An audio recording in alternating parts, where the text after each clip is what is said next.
Hi there, so I'm Devani from PTC, Professional Teachers Council, and I am joined by the wonderful Peter Bliss from Business is Bliss. And Peter's specialty is mindfulness and resilience, and he's going to give us a few tips on what we can do to survive this lockdown. I know this is extremely hard for teachers with now the homeschooling and obviously like frantic parents as well, bothering them. I'm just wondering what advice would you give to teachers or anyone in the education system just to remain positive during this time and just in regards to mental health and things like that? Great question. Look, I wouldn't say stay positive. My main tip is don't even try and stay calm. My number one tip is this: don't expect to stay calm. Stay connected. Stay connected. Meaning stay connected to yourself. Okay. How does one do the best way to control your students or your children is to stay connected to yourself, your true authentic self, and just through techniques like breathing, taking some care of yourself every day, taking some time out every day to do some meditation, go for a bushwalk, just connect to your core and your what I call the deep spring that's within you, your core. And the quickest way to do that is just through the breath. And then you connect with your prefrontal cortex, which is the most evolved part of the brain. And I'm talking, just taking a bigger, longer, deeper, slower breath. Right.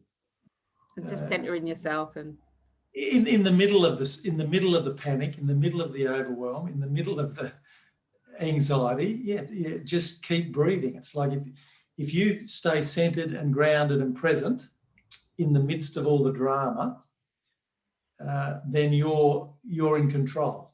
Okay. Does that make sense? And there's only sort of 3 or 4 things that we each can control.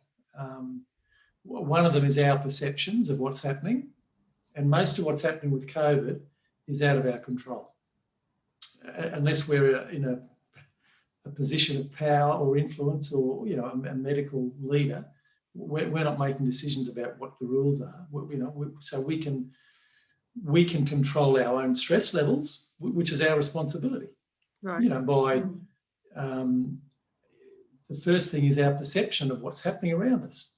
That's all we can control, our perception of what's going on, our decisions and our actions, and our breath. That's about it, about those 4 things.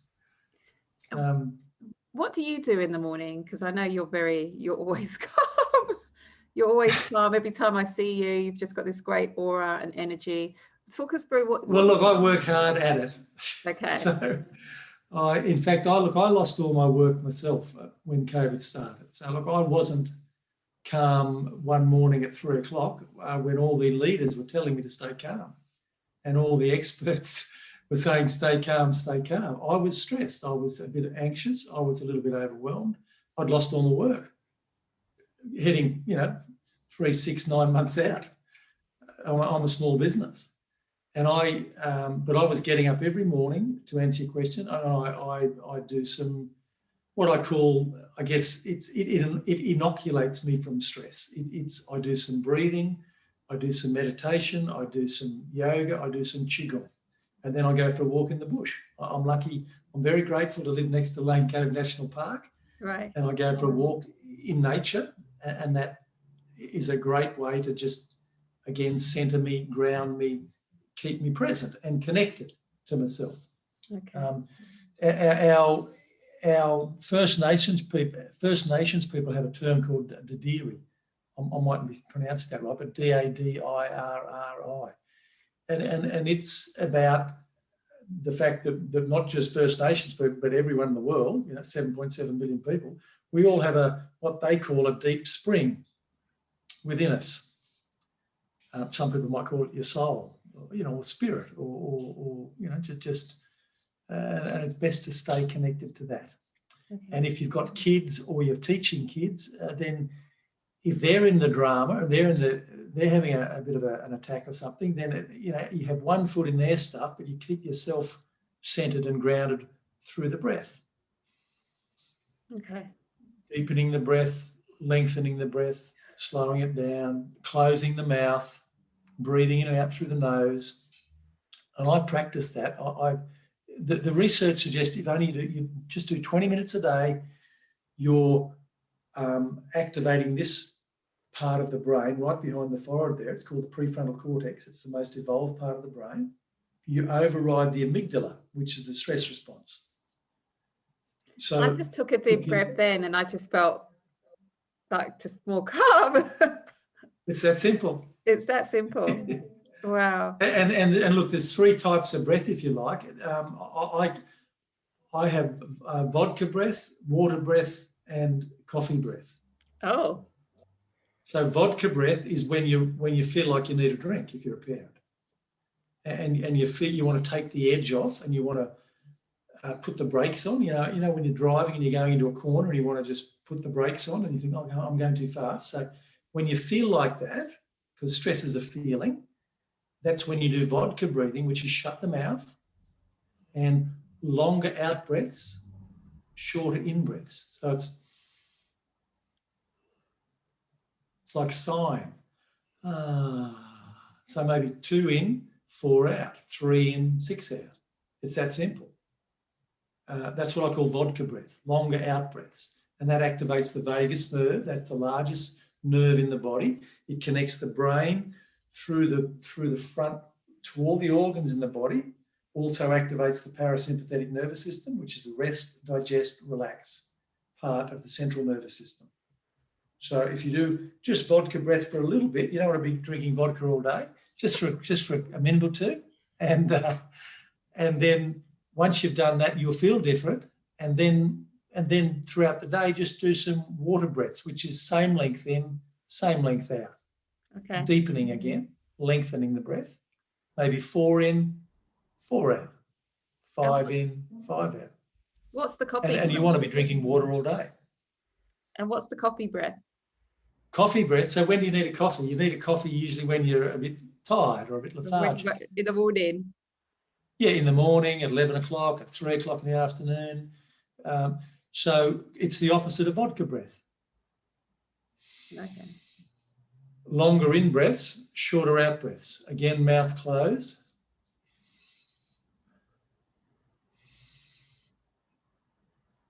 If you do that for too long again, you'll get elated. You'll get a natural high. So you don't want to do that for too long. But Wim Hof breathing, most of you have heard of Wim Hof. He's the guru in the world at the moment. He does, and there's lots of people teaching Wim Hof method. It's really just an old traditional yoga or Tai Chi type breathing, but it's longer in breaths, shorter out breaths. Okay. And then you jump in the ice bath or something like that. You do something that's a little bit stressful, but you can handle it because you're energized, you're up for it, but again, you're present, you're grounded, you're centered, and you're closing your mouth generally. Open mouth breathing. Open mouth is a symptom of sort of anxiety. Oh, okay. I didn't know that. Close the mouth, generally speaking. Okay. Breathe in and out through the nose. That's just a general rule. Brilliant. Thanks, Peter. Just moving on a little bit from, I just wanted to talk, I'm a mum of 2. And obviously I'm homeschooling, and I'm going to take those tips into consideration because I'm a bit sort of anxious at the moment. But in regards to my children, my son especially, he's in year 4, and obviously students in higher education as well that aren't able to socialise or go into the school and see their friends, and they're obviously feeling a bit down. My son burst into tears the other day. What tips could you have for children and teenagers, especially during this time in regards to mental health? Yeah, well, look, firstly, repeat what I said for the parent. When you're dealing with that, you stay centered and grounded because they'll mirror you. Okay. So if you're taking some deep breaths and staying, 1 foot in there, listen to them, obviously, but then, even just slow breathing yourself while they're sharing whatever is going on for them. And then they'll tend to copy you just from that. Okay? In fact, the researchers, they actually borrow your central nervous system in times when they're really stressed, if you stay centered and grounded yourself. So that's the first thing. It's like remember when we used to fly on airplanes? Remember that? Remember those days when we used to fly? Oh I think so. It's a vague recollection. When they do the safety demonstration at the start, what do they teach us to do? If you've got children, they teach you, they say, put your own oxygen mask on first. So that's the same first step. You put your own mask on first. In other words, you keep centered and grounded and breathing yourself. But you can teach your children some of these tips. In fact, I'd be teaching them, you know what I'd be teaching my kids? The three animals that they've got inside their head. That's really simple. Teach them, we've all got, they've got a brain like we have, and they've got 1, 2, 3 animals inside their head. One is the lizard, that's at the base of the neck. 2 is what I call the guard dog. And 3 is the wise owl. So kids love this sort of stuff. So if you teach something that simple to children, when they're in the lizard, that's when they're really stressed, they go back there, and we all do. And that's avoid pain, seek pleasure. Instinct, impulse. When we're in the guard dog, picture a guard dog. That's when we're in our emotional brain. That's our emotions. And if you think of a guard dogs get very loud and very bossy, yeah? And they bark and carry on as if someone's trying to break in and kill us. But usually they're not. It's just they've heard something outside, and It might be a bird, it's, I don't know, just made a noise or something. But so kids have this choice. If you explain it in these terms, they can be in their emotional drama, which is like the guard dog. They're cranky, stinking, thinking, pity party, poor me, why is this happening to me sort of thing, okay? Or you can teach them to access their wise owl. And the quickest way to access their wise owl, again, for children, is to shut their mouth,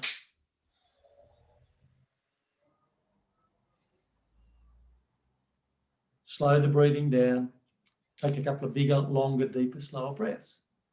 And they access their own wise owl.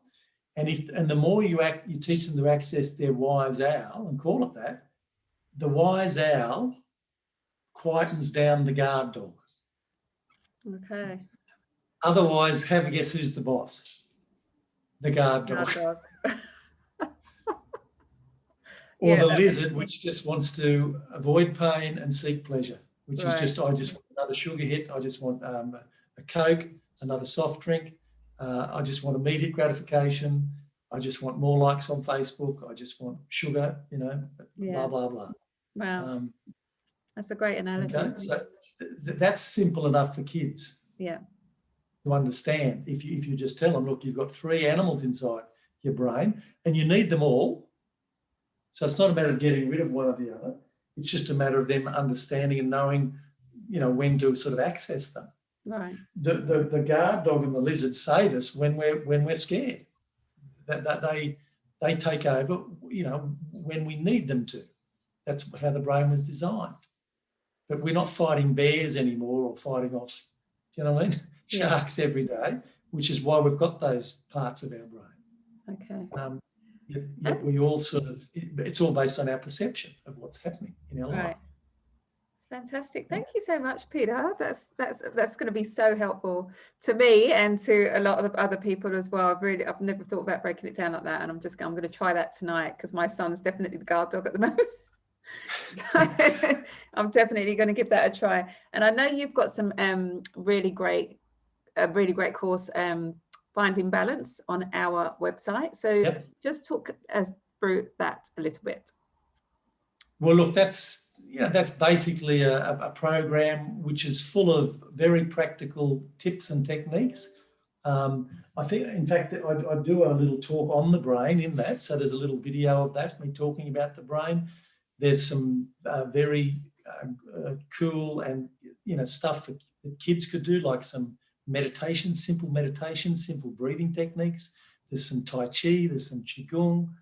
You know, there's a whole lot of really practical exercises that will, if you practice, help you, as I said, inoculate yourself, if you like. What I do every morning is like I'm preparing for the day.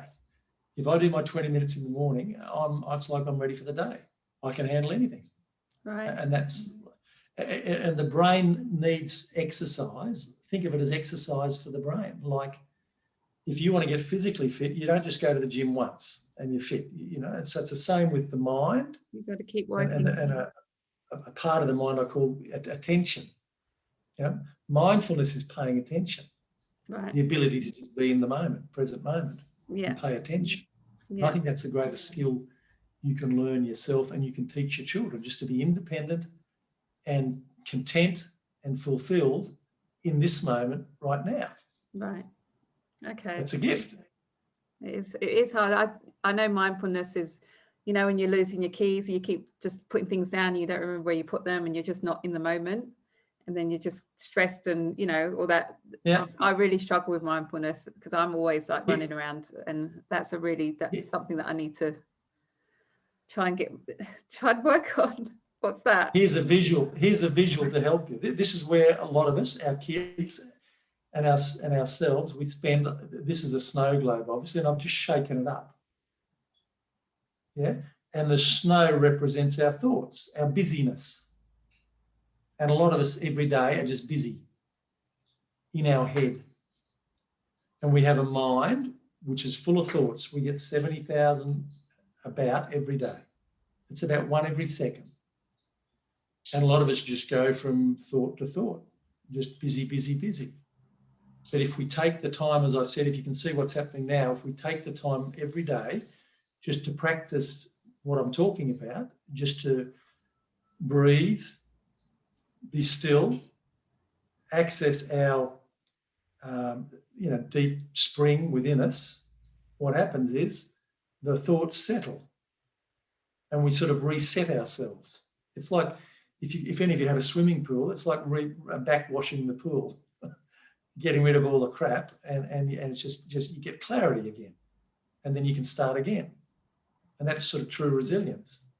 And when you let all the thoughts settle, your true wisdom, your true purpose, your true contentment and fulfillment, your creativity, your true genius, all those things that are in here, in all of us, they're accessible.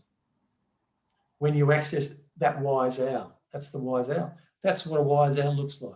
Okay. You get clarity. That's amazing. Does that make sense? Yeah, that's brilliant. Thank you so much. I'm just looking at it that way, that just is amazing. What a wealth of knowledge you are, Peter. Thank you. Thank you. And I'm sure our members are going to love this as well. So thank you so much for sharing all those tips with us. I'll definitely share a link to your course as well when we're sharing this video. So thank you so much. Great. Thanks for having me.